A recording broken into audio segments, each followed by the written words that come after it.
आप हमारी पार्टी के राष्ट्रीय महामंत्री हैं, राष्ट्रीय महामंत्री मुख्यालय भी हैं, साथ ही आप राज्यसभा के सांसद हैं और कर्नाटक और राजस्थान के प्रभारी हैं। हमारे बीच में भारती बहन शाल जी हैं। माननीय भारती बहन शाल जी, हम भारतीय जनता पार्टी के राष्ट्रीय उपाध्यक्ष हैं, भावनगर से लोकसभा की सांसद हैं और राजस्थान की सह प्रभारी हैं। हमारे बीच में आदरणीय भजनलाल शर्मा जी हैं, हमारी पार्टी के प्रदेश महामंत्री हैं। मैं आदरणीय अरुण सिंह जी से आग्रह करूंगा कि प्रेस वार्ता को संबोधित करें। पत्रकार बंधुओं, आप सबको मेरा नमस्कार।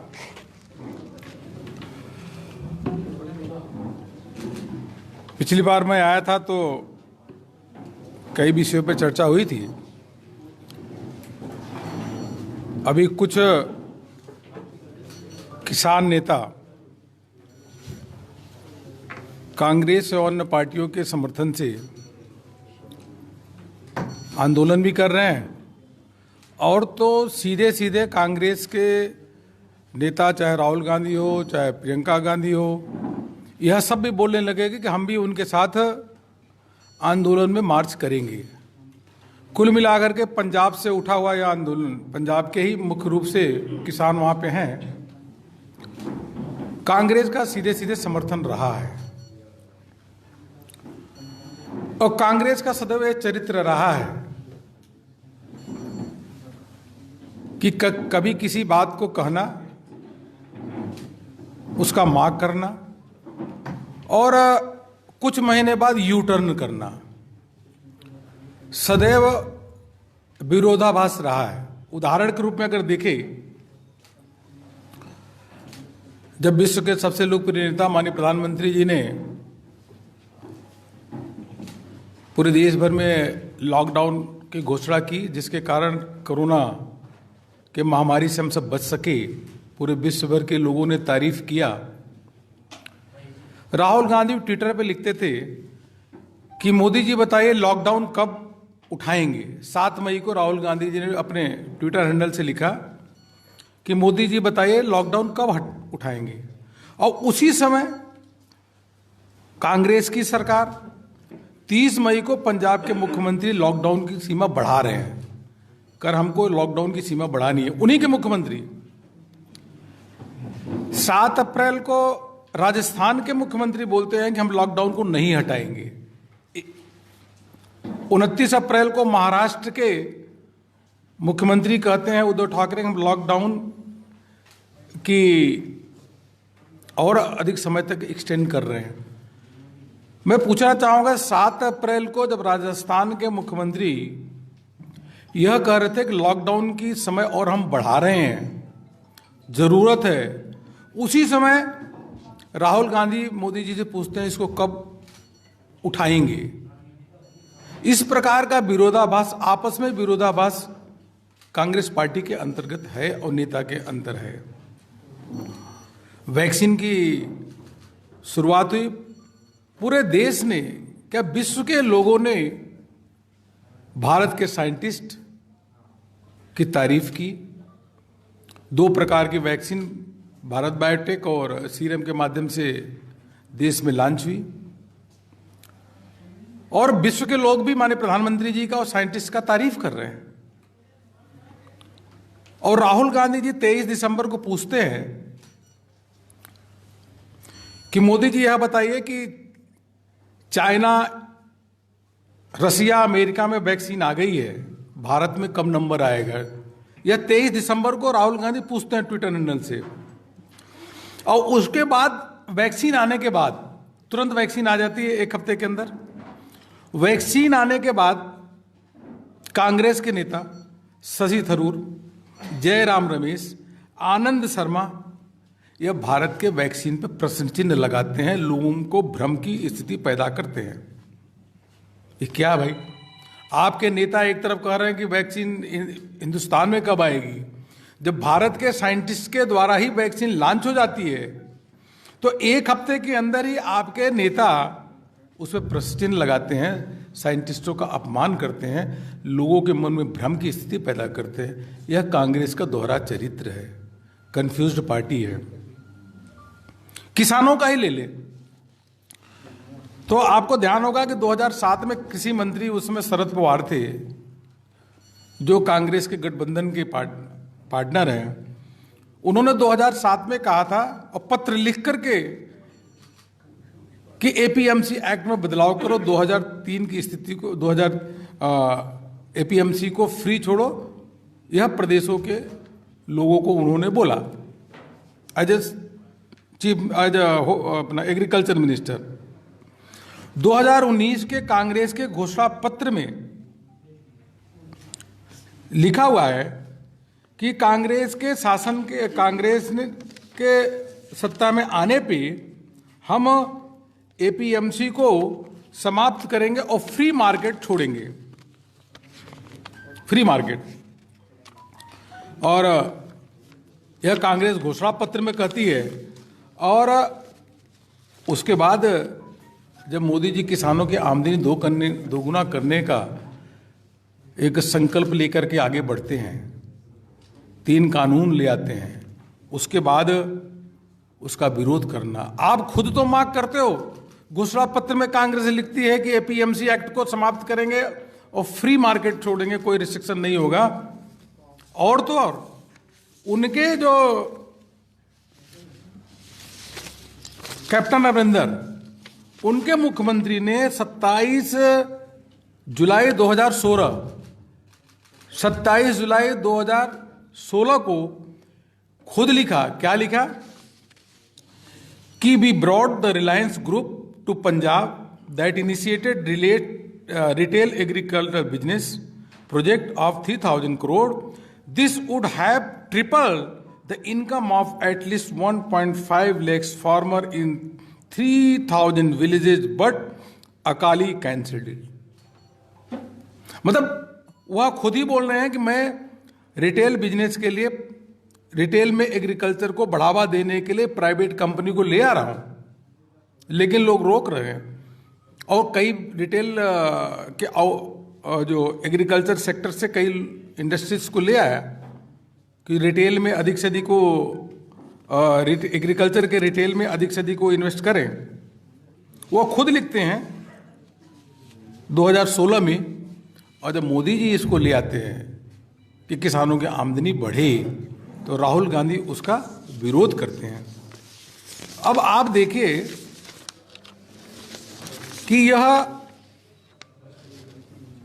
17 सितंबर 2020 राहुल गांधी ट्विटर पे लिखते हैं, मोदी जी किसानों के आय दुगुनी करने का वादा किया था, लेकिन मोदी सरकार के काले कानून किसान खेतीहर मजदूर का आर्थिक शोषण करने के लिए बनाए जा रहे हैं. अरे भाई, एक तरफ तो आप कह रहे हो आमदनी दुगना करने का मोदी जी ने कहा था, वो कर रहे हैं, दूसरी तरफ कानून का विरोध कर रहे हो. अरे आपने तो, कांग्रेस पार्टी ने किसानों को सदैव गरीब रखा, किसानों के लिए कुछ नहीं किया. एक बार केवल कर्जा माफी करके बार बार उसको ढिढोरा पीटना. यहां 72,000 करोड़ रुपए हर वर्ष किसानों को पीएम किसान के अंतर्गत उनको लाभ मिल रहा है. इसके अलावा अनेक अनेक योजनाएं से किसानों की आमदनी दुगुना करने का मोदी जी प्रयास कर रहे हैं. 3 कानून ले आ करके उनकी आमदनी दुगना हो वह सुनिश्चित कर रहे हैं. और आप प्रश्न चिन्ह खड़े करो, खुद ही कंफ्यूज हो. तो Congress party is confused party, leader is confuse, they are misleading to the peoples of the country, they are misleading to the farmer of the country. यह देश के जो किसान हैं, आम जनमानस है, उनको मिसलीड कर रहे हैं, गलत तथ्य दे रहे हैं और अपने स्वार्थ के लिए किसानों के हित के साथ यह खिलवाड़ कर रहे हैं. यह कांग्रेस पार्टी की दोहरा चरित्र है. अपना भला के लिए कांग्रेस पार्टी जो किसानों की आमदनी दोगुनी होने वाली है, उसके खिलाफ काम कर रहे हैं. देश का किसान कभी भी कांग्रेस पार्टी को माफ नहीं करेगा, कभी भी माफ नहीं करेगा. जिस प्रकार का यह काम कर रहे हैं. मित्रों, इसी प्रकार से बहुत सारे मुद्दे हैं कांग्रेस की पार्टी में, कैसे कैसे यू टर्न, भगवान राम का मंदिर कि सर आपको सबको मालूम ही होगा किस प्रकार के जाना, वहाँ तारीख पे तारीख मांगना कि भाई जल्दी क्या है, मतलब कंफ्यूज पार्टी है, यू टर्न लेने वाली पार्टी है। और जब नेतृत्व अगर कंफ्यूज होता है, कांग्रेस का नेतृत्व कंफ्यूज है, यू टर्न लेने वाला, मिसलीडिंग है, तो प्रदेश का नेतृत्व करने वाला व्यक्ति, चाहे मुख्यमंत्री हो, गहलोत जी हो, चाहे प्रदेश अध्यक्ष हो, वो तो कंफ्यूज रहेंगे ही रहेंगे, यह मान के चलिएगा। 2 साल गहलोत सरकार को हो गए। अब इनसे पूछे भाई कि आप किसान की बात तो करते हो, राहुल गांधी बात करते हैं, आप भी बात करते हो, हवा में बात करते हो। अरे आप गहलोत जी ये तो बताओ, जो किसानों को फ्री बिजली कनेक्शन मिल रहा था लगभग 863 रुपये 33 रुपये महीने का, और 10,000 रुपये साल को जो उनको छूट मिल रही थी किसानों को, वो 10,000 रुपये जब साल के किसानों को छूट मिल रही थी बिजली के मामले में, हमारे किरोड़ी लाल मीणा जी भी धरने पे बैठे हैं, आपने वो छूट क्यों समाप्त कर दिया?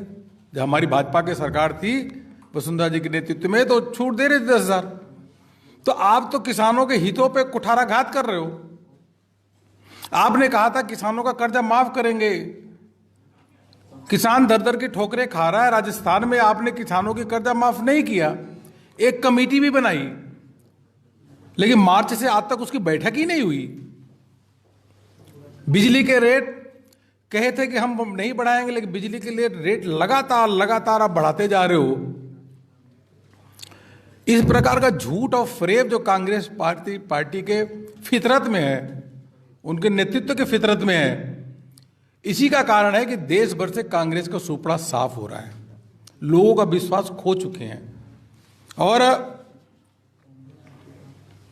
यही कारण है कि जहां भी उपचुनाव हो रहे हैं वहां पे भारतीय जनता पार्टी को सफलता प्राप्त हो रही है, अद्भुत सफलता प्राप्त हो रही है। गुजरात में सभी की सभी सीटें जीती, उत्तर प्रदेश में 7 में 6 जीते, कर्नाटक में 2 की दोनों सीटें भारी मतों से जीते।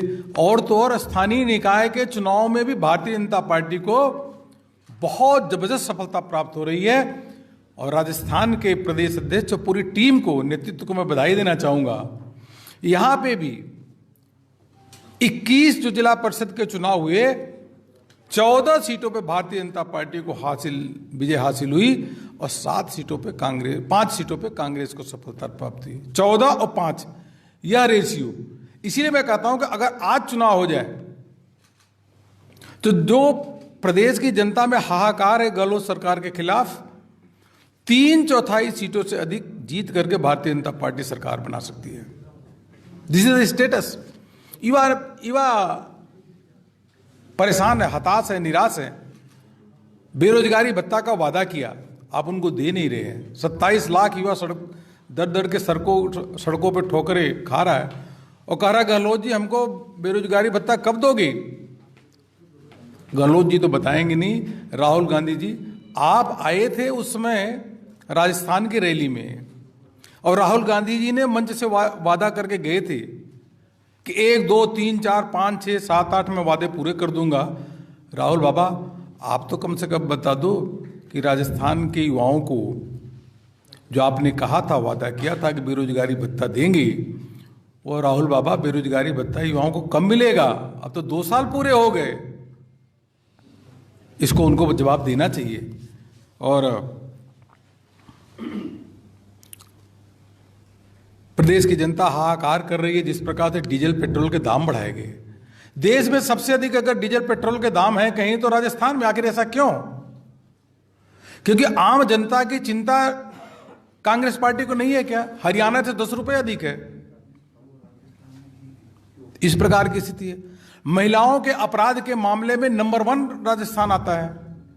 और तो और जो ट्रांसपेरेंसी इंडेक्स का सर्वे होता है उसमें भ्रष्टाचार के मामले में राजस्थान नंबर 1 आता है। यह स्थिति आपने 2 साल में हालत कर दिया। भारतीय जनता पार्टी एक तरफ जहां राज्य के शासन व्यवस्था को प्रगति की अच्छी नींव रखने का काम करती है, वहीं कांग्रेस पार्टी आने के बाद 5 साल शासन करने के बाद प्रदेश को 15-20 साल पीछे खींचने का काम, ले जाने का काम करती है। यह बहुत ही दुर्भाग्य है। बहुत सारे मित्रों, इतना अगर मैं इस सरकार के खिलाफ अगर एक एक मुद्दे बताने लगूं तो मुझको लगता है कि 2-2.5 घंटे लग जाएंगे। जिस प्रकार से जिलों में अपराधीकरण, महिलाओं के खिलाफ अत्याचार हो रहा है, अपीजमेंट की पॉलिटिक्स हो रही है, और तो और अगर आप नया कुछ नहीं कर सकते तो कम से कम हमारी सरकार ने जो अच्छी योजनाएं लागू की थी, चाहे अन्नपूर्णा रसोई योजना, भामाशाह कार्ड योजना और अन्नपूर्णा दूध योजना, जल स्वावलंबन योजना, आखिर ये गौरव पथ में जो सड़कें बनती थी, इन योजनाओं को आपने बंद क्यों कर दिया? अरे अच्छा काम अगर आप गहलोत सरकार कर नहीं सकती, कि नया काम अगर विकास के शुरुआत नहीं कर सकती, तो पिछली की सरकार अगर भारतीय जनता पार्टी की सुशासन के मॉडल पे चल करके अच्छा काम कर रही थी तो उसको क्यों बंद कर दिया? अरे भारतीय जनता पार्टी से तो आपका विरोध हो सकता है, भारतीय जनता पार्टी तो आपके विपक्ष में हो सकती है, लेकिन राजस्थान की जनता को इन जो विकास के काम थे उनको बंद करके उनको दंड क्यों दे रहे हो? मात्र 0.5% तो वोट अधिक मिला, उससे भी कम है। इस प्रकार से कांग्रेस का दोहरा चरित्र भी उजागर हो गया और कांग्रेस के शासन प्रशासन करने के जो तौर तरीके हैं वो अभी राजस्थान की जनता के सामने हैं। अभी स्थानीय निकाय के चुनाव हो रहे हैं। अरे देश में कहीं भी ऐसा नहीं होता, आप जाकर ढूंढिए।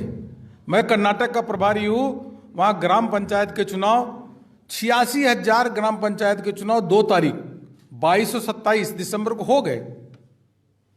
2 तारीख में पूरे प्रदेश के चुनाव निपट गए, स्थानीय निकाय के चुनाव। भारतीय जनता पार्टी को 55% वोट मिला, 55% सीटें जीती, कांग्रेस का सुपड़ा साफ हुआ। तो आप आखिर क्यों चुनाव में हर चीज टुकड़ों में चुनाव करा रहे हो? एक साथ चुनाव कराने में आपको क्या आपत्ति आ रही भाई? क्या आपकी दिक्कत है? ठीक है, हम समझ सकते हैं कि आपकी यह हो सकता है चिंता हो कि आप कुछ दिन मंत्रिमंडल का एक्सपेंशन टालना चाहते हो, कि जिसे दूसरा ग्रुप, सचिन पायलट वाला ग्रुप दबाव न बना पाए। केंद्रीय नेतृत्व को कह सकते हो कि भाई अभी चूंकि चुनाव चल रहे हैं, लेकिन चुनाव के कारण इसलिए हम थोड़ा एक्सपेंशन बाद में करेंगे, वो दूसरे ग्रुप को बाद में एडजस्ट करेंगे। लेकिन भाई ये तो आपकी समस्या है, आपकी पार्टी की समस्या है, आपके अंदरूनी झगड़े की मामला है। आगे राजस्थान की जनता का क्या कसूर है कि आप लगातार टुकड़ों में चुनाव करा रहे हो, और टुकड़ों के चुनाव के माध्यम से राजस्थान के एडमिनिस्ट्रेशन में काफी लचर व्यवस्था आ गई है, और जो उनको लोगों की जन समस्याओं को दूर करना चाहिए, प्रगति के काम करना चाहिए, वो यहाँ का एडमिनिस्ट्रेशन कर ही नहीं पा रहा। तो आप सत्ता में इसलिए आए हो कि सत्ता सुख भोगने के लिए? भारतीय जनता पार्टी सत्ता में आती है, समाज सेवा, राष्ट्र सेवा यही प्रमुख रहता है। लेकिन कांग्रेस का यह इस प्रकार की सोच के कारण ही वो लगातार साफ हो रही है, और स्थानीय निकाय के चुनाव में भी भारतीय जनता पार्टी को जबरदस्त सफलता प्राप्त होगी। इस सरकार से लोगों ने भरोसा खो गया है, यही मैं कहना चाहूँगा आपसे। अगर आपका प्रश्न कुछ होगा तो अवश्य रूप से आपको मैं जवाब दूंगा। गणतंत्र दिवस के अवसर में आप सबको पुनः अभी 2 दिन पहले ही आपको ढेर सारी बधाई और शुभकामनाएं देता हूँ। हाँ, बंगाल पे आपका क्या कहना है? कल जय श्री राम के नारे लगे और वहाँ ममता बनर्जी उठ के चली गई। जय श्री राम के नारे करोड़ों हिंदुओं के नारे हृदय में लगातार लगते रहते। 24 घंटे व्यक्ति जब नींद से खुलता है तो भी जय श्री राम के नारे लगाता है, अब सोने जाता है तभी हिंदुओं के आत्मा में, हृदय में जय श्री राम के नारे लगते हैं। वहां लग गए तो क्या हो गया? तो लगना ही लगना है, वो तो स्वस्फूर्त नारा लगना है। और प्रभु राम का मंदिर का निर्माण हो रहा है, जो 500 सालों से करोड़ों लोगों ने त्याग तपस्या दिया, जानों की आहुति दी, उसके बाद यह गौरव प्राप्त हुआ कि प्रभु राम का मंदिर वहां निर्माण हो रहा है। करोड़ों करोड़ों लोग देश के हिंदू और भारत में रहने वाला मुझको लगता है सभी व्यक्ति इससे प्रसन्न है। इस प्रकार के नारे के साथ तो लोगों को इसको अन्यथा नहीं लेना चाहिए। ममता बनर्जी की अन्यथा लेती है इसको? ममता बनर्जी अन्यथा लेती है? नहीं, ममता बनर्जी को भी नारा लगाना चाहिए, ममता बनर्जी को भी जय श्री राम के नारा लगाना चाहिए, क्या है, लेकिन वो नहीं लगाएंगी क्योंकि कांग्रेस और यह टीएमसी, यह पार्टियां अपीजमेंट की पॉलिटिक्स करती हैं कि अगर हम जय श्री राम के नारे लगाएंगे तो कहीं हमारा वोट न कम हो जाए। वोट के तराजू पे रख करके वह इस प्रकार से भगवान को रखती हैं। भारतीय जनता पार्टी वोट के तराजू पे नहीं, भारतीय जनता पार्टी के कार्यकर्ता करोड़ों करोड़ों अपने देश में रहने वाले हिंदू, उनके हृदय में भगवान राम बसते हैं। और बंगाल में तो सुपड़ा साफ होने वाला टीएमसी का। हमारे कितने कार्यकर्ता की हत्या हुई और कई मंत्री, शुभेंदु अधिकारी, उसके बाद कई मंत्री छोड़ करके भारतीय जनता पार्टी को दामन थाम रहे हैं, वहां बिल्कुल भाजपा की ओर आ रहे हैं। सिंह साहब, आपने अभी कहा कि पार्टी में मनमुटाव है, मनभेद नहीं है। क्या मनमुटाव की स्थिति है क्या पार्टी में? नहीं, मनमुटाव मैंने नहीं कहा। पार्टी में व्यक्तियों में मतभेद तो हो सकता है और मतभेद होना भी चाहिए। भाई डेमोक्रेसी में आपका मत ये है, हाँ, आपका मत है, आपका मत है, ये तो होना ही चाहिए। मत तो हो ही सकता है कि आपका मत है, सभी एक लाइन के मत तो हो नहीं सकता। मतभेद हो सकता है पार्टी के कार्यकर्ताओं में, लेकिन भारतीय जनता पार्टी के कार्यकर्ताओं में मनभेद नहीं होता। मनभेद नहीं, कभी भी नहीं। मतभेद हो सकता, होना ही चाहिए मतभेद। एक चीज के चार राय रखते हैं, कोई दिक्कत नहीं, उसके सर्वसम्मति से निर्णय करते हैं। अरुण सिंह के भी हाल ही में आपने कोर ग्रुप का गठन करा है पार्टी में। कोर ग्रुप में तमाम प्रमुख नेता हैं। आपको लगता है कि तमाम जो नेता है वो एक जाजम पे दिखाई देंगे? क्योंकि अभी जो फिलहाल पिछले पंचायत चुनाव की बात की जाए, निकाय चुनाव की बात की जाए, तो प्रदेश में ही कुछ बड़े नेता अलग, कुछ बड़े नेता अलग, एक जाजम पर नजर नहीं आई, खासतौर पर पूर्व मुख्यमंत्री वसुंधरा राजे और पार्टी के अध्यक्ष। मैंने कहा ना, 21 में अगर 14 सीटें भारतीय जनता पार्टी जिला परिषद के, जिला पंचायत के चुनाव में जीतती है तो मान के चलिए सब एक हैं। सबका मेहनत है, सबका परिश्रम है और प्रदेश अध्यक्ष के नेतृत्व में या उनके संगठन के नेतृत्व में कार्यकर्ताओं ने अथक प्रयत्न किया और इस प्रकार के ऐतिहासिक रिजल्ट आए। भूषण जी, ऐसा कि राजस्थान की जनता में ये आम चर्चा है कि पूर्व मुख्यमंत्री वसुंधरा राजे और वर्तमान मुख्यमंत्री अशोक गहलोत मिले हुए हैं, इसीलिए हाई कोर्ट, सुप्रीम कोर्ट के दिशा निर्देश के बाद भी बंगला नंबर 13 वो खाली उनसे नहीं करवा रहे हैं। आपका क्या कहना है? क्या ऐसा हुआ है कि आपकी पार्टी की नेता सरकारी बंगला नहीं छोड़ रही है और मुख्यमंत्री अवमानना की याचिका को भी झेल रहे हैं? देखिए, ऐसे कैसे मान सकते हैं कि दोनों में तालमेल है? यह तो विरोधी लोग कहते हैं, उनको कहना ही चाहिए। विरोधी अगर यह नहीं कहेगा तो क्या कहेगा? लेकिन वह मुख्यमंत्री, हमारे पूर्व मुख्यमंत्री, आपस में तालमेल कैसे हो सकता है? जिसने कई मुकदमे भी लगवाए, इंक्वायरी भी किया, गहलोत ने कई इंक्वायरी भी बैठाया वसुंधरा जी के खिलाफ, तो कैसे तालमेल हो सकता है? वसुंधरा जी बिल्कुल संघर्ष कर रही हैं, सड़कों पे हैं, चिंता मत करिए। विरोधी नहीं, आपके नेता ही कह रहे हैं एनडीए के गठबंधन के, तो अभी तक गठबंधन था। हनुमान बेनीवाल ने कई बार, हनुमान बेनीवाल, हमारा प्रदेश में कोई गठबंधन नहीं है, कोई गठबंधन नहीं है, नागौर में आपने चुनाव, कोई गठबंधन नहीं। नागौर में हम अपने मजबूती के आधार पर चुनाव लड़े और जीते। अभी स्थानीय निकाय के चुनाव में किस प्रकार कोई गठबंधन नहीं था, हम जीते वहां जाकर के चुनाव। भाई हमारा जिला प्रमुख बना, और क्या चाहिए आपको? और हनुमान बेनीवाल कौन होते कहने वाले व्यक्ति? क्या उनका पार्टी में स्टैंड है? चुनाव में वसुंधरा जी की सहायता ली जाएगी? चुनाव जो हो रहे हैं विधानसभा के, सभी नेता मिलकर के सभी चुनाव में पूरा मेहनत करते हैं, परिश्रम करते हैं और उसी के आधार पे हम सीटें जीतते हैं। यही भारतीय जनता पार्टी का मूल स्वभाव है। आज की बैठक में भाग ले रही है? आज की बैठक में नहीं आ रहे हैं, उनकी बहू की तबीयत ठीक नहीं है, उन्होंने फ़ोन करके मुझको बताया कि इसलिए आज वो नहीं आ रहे हैं। अरुण सिंह जी, अभी आपने कहा कि राज्य सरकार चुनाव करवा रही है, अलग अलग समय आचार संहिता लग जा रही है। आपके कहने से अभिप्राय यह नहीं कर रहा है कि राज्य सरकार ही चुनाव की तारीख तय कर रही है और उसका चुनाव में पूरा इंटरफेयर है? क्या सभी जगह ऐसा होगा? मैंने कहा ना, आपके किसी भी राज्य में जाकर के देख लीजिए, कर्नाटक है, गुजरात है, मध्य प्रदेश, कहीं देख लीजिए, टुकड़ों में चुनाव नहीं किए जाते। टुकड़ों में चुनाव, कभी 20 नगर पालिका, फिर 90 नगर पालिका, क्या है? ये तो डेमोक्रेसी का आपने मजाक उड़ा रखा है। आप काम नहीं करना चाहते, आप बहाना एक्सपेंशन नहीं करना चाहते, आपस के झगड़े के कारण इस प्रकार के टुकड़ों में चुनाव कराते हो। अच्छा, और उसके अलावा डिलिमिटेशन करते हो तो उसमें भी किस प्रकार का आप, अब वो मैं नहीं कहना चाहूँगा, वार्डों को छोटा बड़ा करना, मतलब ये सब अच्छा नहीं है। आयोग की गलती है, राज्य निर्वाचन आयोग की गलती है, सरकार ये तो राज्य आयोग की गलती, राज्य आयोग क्या, जो प्रदेश सरकार लिख के देता है वही राज्य चुनाव आयोग कराता है। ये केंद्र चुनाव आयोग के अंतर्गत चुनाव नहीं होता। तो 5 साल तो संवैधानिक रूप से उनका कार्यकाल है, तो उनका कार्यकाल के पहले खत्म कर दिया जाए जहाँ पर कार्यकाल नहीं हो रहा। किसका? जहाँ नगर निगम का, निकाय का, पंचायत का कार्यकाल नहीं हो रहा, क्या उनका पहले खत्म कर देना चाहिए क्या 2 चरणों में कराने का? नहीं, कर सकते हैं ना, 6 महीने में क्या दिक्कत है। पहले जो मेरा कहना था, चुनाव एक साथ कराओ ना, स्थानीय निकाय के चुनाव एक साथ करा के समाप्त कर दो। आप विकास के काम करो ना, विकास का काम करे, डेवलपमेंट का काम करे, एडमिनिस्ट्रेशन को उस काम में लगाइए। राज्य निर्वाचन आयोग के अध्यक्ष तो वसुंधरा जी ने बनाया था आयोग, तो फिर उसके बाद भी कांग्रेस की मांग। अब हो सकता है हमने तो बहुत सारी आपत्ति भी दी है ना, हमने तो शुरू से आपत्ति लगाई ही है, कई बार आपत्ति लगाई है। हम शुद्ध रूप से गहलोत सरकार पे आरोप लगा रहे हैं। आयोग कराता राज्य निर्वाचन आयोग, जो सरकार जो उनको सुझाव देती है, मंत्रणा देती है, उसी के आधार पे चुनाव कराता है। केंद्र में भी चीजें लागू होती है।